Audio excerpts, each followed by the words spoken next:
Hi and welcome all of you to our study channel mechanical coach, जहां पे आपको study videos के साथ साथ इंजीनियरिंग जॉब अपडेट्स के बारे में भी बताया जाता है।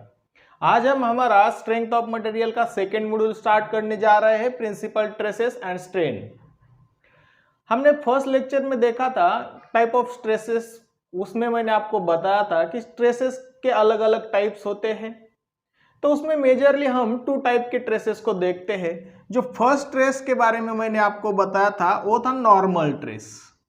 उसे क्या बोलते थे हम? Normal trace. जो ट्रेस किसी ऑब्जेक्ट के सरफेस के परपेंडिकुलर लगता है उसको हम बोलते हैं नॉर्मल ट्रेस। और सेकेंड ट्रेस के बारे में मैंने आपको बताया था, अगर ये कोई ऑब्जेक्ट है, मेंबर है, अगर इस सरफेस के पैरेलल कोई ट्रेस लग रहा है तो इसे हम बोलते हैं शियर ट्रेस। तो दो टाइप के ट्रेसेस के बारे में मैंने आपको फर्स्ट लेक्चर में बताया था। जो परपेंडिकुलर टू द सरफेस होंगे उसको हम बोलेंगे नॉर्मल ट्रेसेस, चाहे वो टेंसाइल हो सकते हैं या फिर कॉम्प्रेसिव हो सकते हैं। सेकेंड जो टाइप था हमारे पास, अगर सरफेस के पैरेलल लग रहे हैं तो उसे हम बोलते हैं शियर ट्रेस या टेंजेंशियल ट्रेस। ओके, तो ये दो ट्रेसेस के बारे में मैंने आपको बताया था। अब इसमें जब किसी ऑब्जेक्ट में नॉर्मल ट्रेस लगता है तो इसका फेलियर होने का जो चांसेस है वो वर्टिकल प्लेन में होगा, क्योंकि ट्रेस इस तरफ लग रहा है। ट्रेसेस दोनों तरफ भी लगते हैं, यहाँ पे भी लगेगा। अगर मैं इस ऑब्जेक्ट को इस तरफ खींचता हूं तो इसका ब्रेकिंग जो प्लेन होगा ये इस तरह से ब्रेक होगा। इसको हम मान सकते हैं कि वर्टिकल प्लेन में ब्रेकिंग होगा। अगर शेयर ट्रेस की बात करेंगे, शेयर ट्रेस लग रहा है किसी ऑब्जेक्ट पे, तो इस शेयर ट्रेस की वजह से ये ऑब्जेक्ट हॉरिजॉन्टल प्लेन में ब्रेक होगा। राइट, दो चांसेस थे, एक वर्टिकल प्लेन में ब्रेक हो सकता है जब हम उस पर नॉर्मल ट्रेस लगाएंगे, सेकेंड हॉरिजॉन्टल प्लेन में ब्रेक हो सकता है जब हम उसको शेयर ट्रेस लगाएंगे। तो अभी तक हमने जितना भी देखा वो इस दो ट्रेसेस के बारे में देखा। किसी ऑब्जेक्ट में केवल और केवल नॉर्मल ट्रेस लगाएंगे और किसी ऑब्जेक्ट पे केवल और केवल शेयर ट्रेस लगाएंगे, उस केस में ये चांसेस हो सकते हैं। बट इंजीनियरिंग एप्लीकेशन में, डेली लाइफ में हमने बहुत सारे ऐसे ऑब्जेक्ट देखे हैं जिसमें नॉर्मल ट्रेस के साथ साथ शेयर ट्रेस भी प्रेजेंट होता है। नॉर्मल ट्रेस के साथ साथ शेयर ट्रेस भी प्रेजेंट होता है। अब नॉर्मल ट्रेस भी है, साथ ही साथ किसी ऑब्जेक्ट पे शेयर ट्रेस भी लग रहा है। ओके, एक ही ऑब्जेक्ट में नॉर्मल ट्रेस भी प्रेजेंट है और शेयर ट्रेस भी प्रेजेंट है। उस केस में ये फेलियर कैसे होगा? वर्टिकल होगा, हॉरिजॉन्टल होगा या कुछ और होगा? तो उस केस में इन दोनों का जो रिजल्टेंट आता है, शेयर ट्रेस और नॉर्मल ट्रेस का जो रिजल्टेंट आएगा, रिजल्टेंट ट्रेस जो क्रिएट होगा इस दोनों ट्रेस की वजह से, इस दोनों ट्रेस की वजह से जो रिजल्टेंट क्रिएट होगा, उस रिजल्टेंट जिस प्लेन पे लगेगा उस प्लेन में उसकी ब्रेकिंग होती है। ओके, अगर नॉर्मल लगता है तो वर्टिकल में ब्रेक होगा, शेयर लगेगा हॉरिजॉन्टल में ब्रेक होगा। बट अगर दोनों लगेंगे तो उसका रिजल्टेंट कितना आता है उसके ऊपर उसकी ब्रेकिंग कंसीडर की जाती है। अब इसमें दो लग रहे हैं तो मैं मान लेता हूं कि इसका जो ब्रेकिंग होगा वो जनरली ऑब्लिक प्लेन में होता है। इसका जो ब्रेकिंग होगा वो ऑब्लिक प्लेन में होता है और उसी ऑब्लिक प्लेन में जितने ट्रेसेस लगेंगे, रिजल्टेंट ट्रेसेस क्या लगेगा, ये ऑब्लिक प्लेन की वैल्यू क्या होगी, इस किस एंगल पे ये ऑब्लिक प्लेन होगा, इसी को ही हम प्रिंसिपल ट्रेसेस और स्ट्रेन में देखते हैं। अगर किसी ऑब्जेक्ट पे नॉर्मल ट्रेस, शेयर ट्रेस लग रहा है, उसकी वजह से वो ऑब्जेक्ट है जो ऑब्लिक प्लेन में जा रहा है, ऑब्लिक प्लेन में कट हो रहा है, तो ऐसे ऑब्जेक्ट की स्टडी हम प्रिंसिपल ट्रेसेस में करते हैं। प्रिंसिपल ट्रेसेस और स्ट्रेन के बारे में देखने से पहले हमें यह जानना बहुत जरूरी है कि प्रिंसिपल प्लेन क्या होता है। जब हम प्रिंसिपल प्लेन के बारे में जानेंगे तो खुद ही खुद हम प्रिंसिपल ट्रेसेस और स्ट्रेन के बारे में देखेंगे। अभी हमने देखा अगर कोई ऑब्जेक्ट ऑब्लिक कट होता है, कोई मेंबर में ऑब्लिक सेक्शन होता है, ऑब्लिकली कट होता है, उसका जो फेलियर है वो ऑब्लिक प्लेन में होता है, तो उसके ऊपर दो टाइप के ट्रेसेस लगते हैं। एक तो ट्रेसेस लगता है इसके नॉर्मल, जो प्लेन ब्रेकिंग होगा उसके एक नॉर्मल ट्रेस लगेगा जिसे हम नॉर्मल ट्रेस के नाम से जानेंगे, और दूसरा जो ट्रेस लगेगा इस ऑब्लिक सेक्शन के पैरेलल लगेगा, इस ऑब्लिक सरफेस के पैरेलल लगेगा जिसे हम शेयर ट्रेस के नाम से जानेंगे। तो दो ट्रेसेस यहां पे प्रेजेंट होंगे, एक नॉर्मल ट्रेस लगेगा और एक शेयर ट्रेस लगेगा। तो प्रिंसिपल प्लेन, अब हम ऐसे प्लेन को बोलेंगे जिस प्लेन पे जिस प्लेन पे, जिस सरफेस पे ये जो ऑब्लिक प्लेन दिखाया है, इस ऑब्लिक प्लेन पे, इस ऑब्लिक सरफेस पे ये जो शियर ट्रेस लगेगा इसकी वैल्यू 0 होगी। तो प्रिंसिपल प्लेन हम किस प्लेन को बोलेंगे? The plane in which shear stress value is 0, shear stress value is 0। Principal plane, principal plane, okay, बहुत इंपॉर्टेंट कंसेप्ट है प्रिंसिपल प्लेन, ओके। तो प्रिंसिपल प्लेन हम किस प्लेन को बोलेंगे? जिस प्लेन पे शियर ट्रेस की वैल्यू जो है वो 0 होगी। जिस प्लेन पे शियर ट्रेस की वैल्यू 0 होगी ऐसे प्लेन पे हम प्रिंसिपल प्लेन बोलेंगे, ओके। अब अगर ये प्लेन है, मेरे पास एक ऑब्लिक प्लेन है, थीटा डिग्री इंक्लाइंड है। अब ये थीटा की वैल्यू हम आगे चल के देखेंगे, लेकिन यहाँ पे जो थीटा डिग्री है यहाँ पे केवल और केवल नॉर्मल फोर्स लग रहा है, शियर ट्रेस की वैल्यू 0 है। उस केस में उस प्लेन को हम क्या बोलेंगे? Principal plane. तो फर्स्ट कंडीशन ये है कि शियर ट्रेस 0 होना चाहिए। अब शियर ट्रेस 0 होगा तो दो ही ट्रेस लग रहे थे, एक नॉर्मल ट्रेस लगा था, एक शियर ट्रेस लगा था। पर शियर ट्रेस 0 हो गया तो अब केवल और केवल कौन सा फोर्स बचा है? कौन सा ट्रेस बचा है? Normal trace. तो principal plane, the plane in which only normal trace is present. दो तरीके से हम इसे डिफाइन कर सकते हैं, हालांकि दोनों का मीनिंग एक ही है। शियर ट्रेस 0 होना मतलब केवल नॉर्मल ट्रेस प्रेजेंट है, और केवल नॉर्मल ट्रेस प्रेजेंट है मतलब शियर ट्रेस 0 है। तो principal plane is a plane on which shear stress is 0, or a principal plane is a plane on which only normal traces are acting, only normal traces are acting। जिस plane पे केवल और केवल normal trace act होता है उस plane को हम बोलते हैं प्रिंसिपल प्लेन। और ऐसे प्लेन पे, प्रिंसिपल प्लेन पे लगने वाला जो नॉर्मल ट्रेस होता है उसको हम बोलते हैं principal stress. Stress acting on principal plane is called principal trace, okay, is called principal trace। Principal plane पे लगने वाला नॉर्मल ट्रेस को हम प्रिंसिपल ट्रेस बोलते हैं। प्रिंसिपल प्लेन पे लगने वाला ट्रेस को हम प्रिंसिपल ट्रेस के नाम से जानते हैं। अब प्रिंसिपल प्लेन पे एक ही ट्रेस लगेगा और वो केवल नॉर्मल होगा, तो उस नॉर्मल ट्रेस को हम प्रिंसिपल ट्रेस बोलेंगे, उस नॉर्मल ट्रेस को हम प्रिंसिपल ट्रेस बोलेंगे। अब दो टाइप के प्लेन होते हैं, दो टाइप के प्लेन होते हैं। ये जो प्रिंसिपल ट्रेस लगेगा प्लेन पे, इसकी वैल्यू एक प्लेन पे मैक्सिमम होती है, इसकी वैल्यू, ये जो नॉर्मल ट्रेस है इसकी वैल्यू जिस प्लेन पे मैक्सिमम होगी उस प्लेन को हम बोलते हैं major principal plane. The plane on which normal trace has a maximum value is called major principal plane। The principal plane on which normal trace has a maximum value is called major principal plane, and the plane on which normal trace is minimum is called minor principal plane, minor principal plane। इसमें थोड़ा जमलिंग हो सकता है। अब पहले हमने plane को define करना है, तो प्लेन, प्रिंसिपल प्लेन क्या है? जिसमें शियर ट्रेस की वैल्यू 0 है, केवल नॉर्मल ट्रेस एक्ट हो रहा है।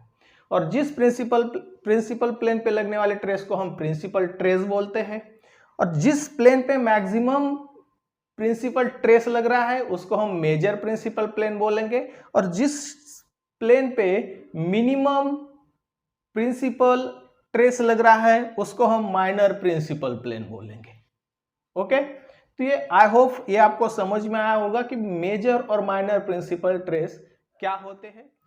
तो अब हम यहाँ पे साइन कन्वेंशन देखेंगे जो आगे चल के इस पूरे चैप्टर में हम यूज करेंगे। न्यूमेरिकल में बहुत ज़्यादा हेल्प करेगा, किसको पॉजिटिव लेना है किसको नेगेटिव लेना है इसके बारे में भी अभी हम यहाँ पे डिस्कस करेंगे, और ये पूरे चैप्टर में आपको हर जगह पे हेल्प करेगा।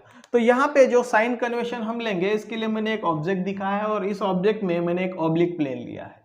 अब इस ऑब्लिक प्लेन पे जो ट्रेसेस लगेंगे, जो स्ट्रेन लगेंगे, उसके साइन हम क्या लेंगे इसके बारे में हम डिस्कस करेंगे। तो यहाँ पे ये जो ऑब्जेक्ट है, केवल मैं इस ऑब्जेक्ट को ही निकालता हूँ, तो ये कुछ इस तरह का ऑब्जेक्ट है, ओके, इस तरह का ऑब्लिक प्लेन है, ये मेरा ऑब्जेक्ट है। अब हम पहले डिसाइड करेंगे कि हमें हॉरिजॉन्टल रेफरेंस प्लेन लेना है कि या वर्टिकल रेफरेंस प्लेन लेना है। तो हॉरिजॉन्टल रेफरेंस प्लेन लेंगे तो हम जो थीटा है वो हॉरिजॉन्टल से मेजर करेंगे, मतलब थीटा ये लेंगे, राइट। अगर हम वर्टिकल प्लेन की बात करेंगे तो मैं यहाँ पे एक लाइन ड्रॉ करूंगा और थीटा की वैल्यू वर्टिकल प्लेन से लूंगा। तो समझ में आया, हमारे पास दो चॉइसेस होते हैं, एक हॉरिजॉन्टल प्लेन का चॉइस होता है, एक वर्टिकल प्लेन का चॉइस होता है। हम इस चैप्टर में पूरा वर्टिकल प्लेन कंसीडर करेंगे क्योंकि वो मेजरमेंट में इजी होता है, आप अच्छी तरीके से समझ सकते हैं। हॉरिजॉन्टल प्लेन आपको लेना है तो ले सकते हैं, यहाँ पे ये जो एंगल होगा वो थीटा होगा क्योंकि हॉरिजॉन्टल से मेजर किया है, मतलब हमने रेफरेंस प्लेन हॉरिजॉन्टल को माना है। मैं यहाँ पे वर्टिकल प्लेन को रेफरेंस प्लेन मान लेता हूँ, तो ये जो थीटा है वो मैं वर्टिकल प्लेन से मेजर करूंगा, ये जो थीटा है वो मैं वर्टिकल प्लेन से मेजर करूंगा। अब इसमें जो ट्रेसेस लगेंगे, एक तो लग रहा है सिग्मा एक्स टेंसाइल नेचर का है, दूसरा लग रहा है, अगर मैं इसको कॉम्प्रेसिव ले लेता हूं, दूसरा लग रहा है सिग्मा वाई कॉम्प्रेसिव नेचर का लग रहा है। ओके, ये तो हमें डायग्राम में दिया होगा कि सिग्मा एक्स जो है टेंसाइल टाइप का है, सिग्मा वाई जो है वो कॉम्प्रेसिव लग रहा है। अब इसमें और शेयर ट्रेस लग रहा है, तो शेयर ट्रेस की वैल्यू जो है वो इस तरफ टी एक्स वाई है। अब ये क्या होता है इसको हम आगे चल के देखेंगे। और इस तरफ जो लगा है वो टी वाई एक्स है, इसको हम कॉम्प्लीमेंट्री शेयर ट्रेस बोलते हैं, इन दोनों की वैल्यू इक्वल होती है। वो हम आगे चल के एक पॉइंट में देखेंगे कि कॉम्प्लीमेंट शेयर ट्रेस क्या होता है।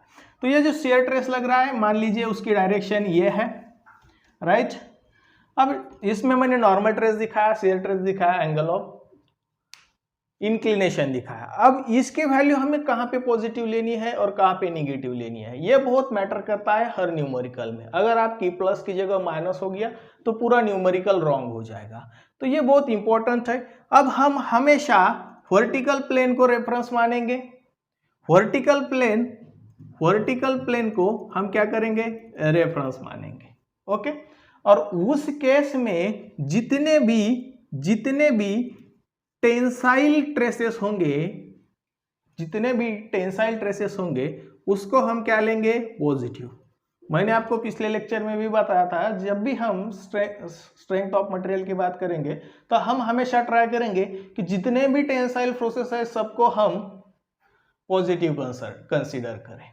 तो यहाँ पे जितने भी कॉम्प्रेसिव ट्रेसेस होंगे उसको हम क्या कंसीडर करेंगे, निगेटिव। तो अब यहाँ पे सिग्मा एक्स जो है वो टेंसाइल नेचर का है, तो हम इसकी वैल्यू क्या करेंगे, पॉजिटिव कंसीडर करेंगे। सिग्मा वाई जो हमारे पास है वो कॉम्प्रेसिव नेचर का है, तो इसकी जो भी वैल्यू होंगी वो हम निगेटिव में लेंगे। तो ट्रेसेस के बारे में होगा, अगर टेंसाइल ट्रेस है तो हमेशा पॉजिटिव लेना है, कॉम्प्रेसिव ट्रेस है तो हमेशा निगेटिव लेना है। दूसरी बात, यहाँ पे शेयर ट्रेस लग रहा है। अब शेयर ट्रेस के क्या साइन लेंगे हम, तो शेयर ट्रेस में भी हम एक कॉमन साइन लेके चलेंगे पूरे सब्जेक्ट में। अगर क्लॉकवाइज मूवमेंट प्रोड्यूस हो रहा है तो हम उसको पॉजिटिव लेंगे, अगर एंटी क्लॉकवाइज मूवमेंट प्रोड्यूस हो रहा है तो हम उसे निगेटिव लेंगे। अब क्लॉकवाइज और एंटी क्लॉकवाइज क्या होता है, बहुत ईजी है। क्लॉक के डायरेक्शन में अगर ऑब्जेक्ट रोटेट हो रहा है तो उसको हम पॉजिटिव लेंगे, अगर क्लॉक के अपोजिट डायरेक्शन में कोई ऑब्जेक्ट रोटेट हो रहा है तो उसे हम निगेटिव लेंगे। अब ये ऑब्जेक्ट है, ये इस ऑब्जेक्ट का सेंटर होगा, और इस ऑब्जेक्ट के सेंटर पे मैं यहां पे एक ट्रेस लगा रहा हूं, यहां पे एक ट्रेस लगा रहा हूं, तो ये ऑब्जेक्ट की जो टेंडेंसी है वो क्या होगी, एंटी क्लॉकवाइज होगी। ये ऑब्जेक्ट इस डायरेक्शन में रोटेट होने की कोशिश करेगा।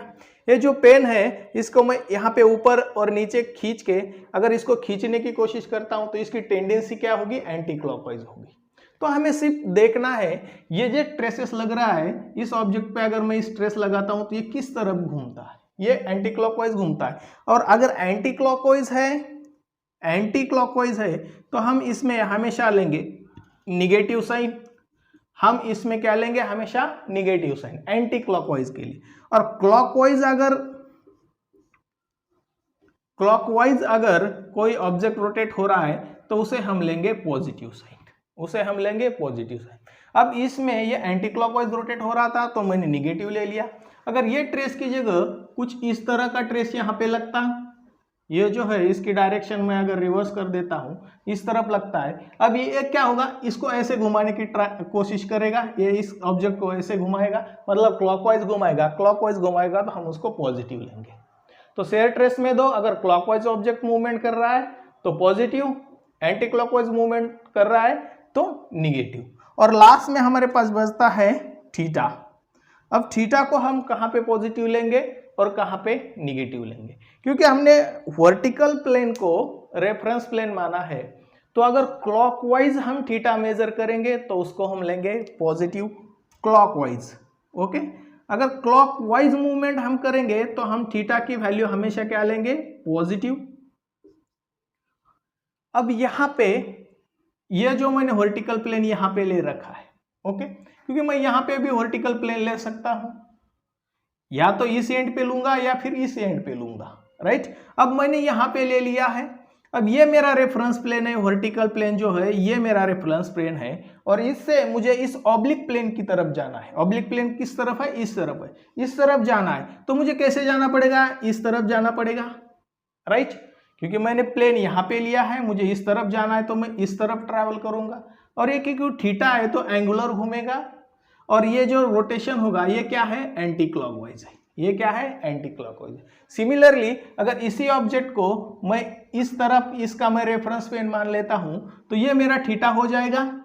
अब ये मेरा रेफरेंस प्लेन है, ये जो वर्टिकल है ये मेरा रेफरेंस प्लेन है, और ये मेरा ऑब्लिक प्लेन है जहां पे मटेरियल फेल हो रहा है। मुझे इस तरफ जाना है तो मैं इस तरफ रोटेट करूंगा, इस तरफ रोटेट करूंगा। तो ये कौन सी डायरेक्शन है, ये भी एंटी क्लॉकवाइज है, तो इसे भी हम निगेटिव लेंगे। ये भी एंटी क्लॉकवाइज है, इसे हम निगेटिव ले लेंगे। अब ऑब्जेक्ट इस तरफ फेल हो रहा था तो इसको हम निगेटिव ले रहे थे। अगर ऑब्जेक्ट का जो प्लेन ऑफ फेल्यूर है वो कुछ ऐसा होगा, मान लीजिए ये मेरा ऑब्जेक्ट है और इस ऑब्जेक्ट में फेल्यूर है वो कुछ इस तरफ हो रहा है, तो मैं क्या करता हूं, यहाँ पे रेफरेंस प्लेन ले लेता हूं, और यहां से इस ऑब्लिक प्लेन पे फेल हो रहा था तो यहां से मैं इस तरफ जाऊंगा।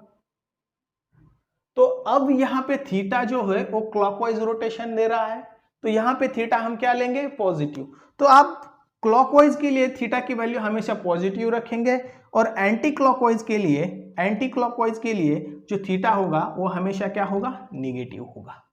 अब यहाँ पे क्योंकि ये मेरा रेफरेंस प्लेन है, मैं पॉजिटिव मूवमेंट कर रहा था तो मैंने थीटा पॉजिटिव लिया। अब यहाँ पे थीटा जो है, मैं एंटी क्लॉकवाइज मूवमेंट कर रहा था रेफरेंस प्लेन से ऑब्लिक प्लेन की तरफ जाने के लिए, तो यहाँ पे मैंने थीटा की वैल्यू निगेटिव ली। तो ये चीजें आपको हमेशा याद रखनी है। डेफिनेटली 100% ये आपको हर प्रॉब्लम में, हर न्यूमेरिकल में इसकी जरूरत पड़ेगी। सिंपल है। ट्रेसेस के केस में टेंसाइल ट्रेस है तो पॉजिटिव लेना है, कॉम्प्रेसिव ट्रेस है तो निगेटिव लेना है। शियर ट्रेस के बारे में अगर क्लॉकवाइज मूवमेंट दे रहा है तो पॉजिटिव लेना है, एंटी क्लॉकवाइज मूवमेंट दे रहा है तो निगेटिव लेना है। थीटा की केस में थीटा हम अगर क्लॉकवाइज मेजर कर रहे हैं तो पॉजिटिव लेना है, थीटा एंटी क्लॉकवाइज मेजर कर रहे हैं तो निगेटिव लेना है, और हम हमेशा वर्टिकल प्लेन को अपना रेफरेंस प्लेन मान के चलेंगे।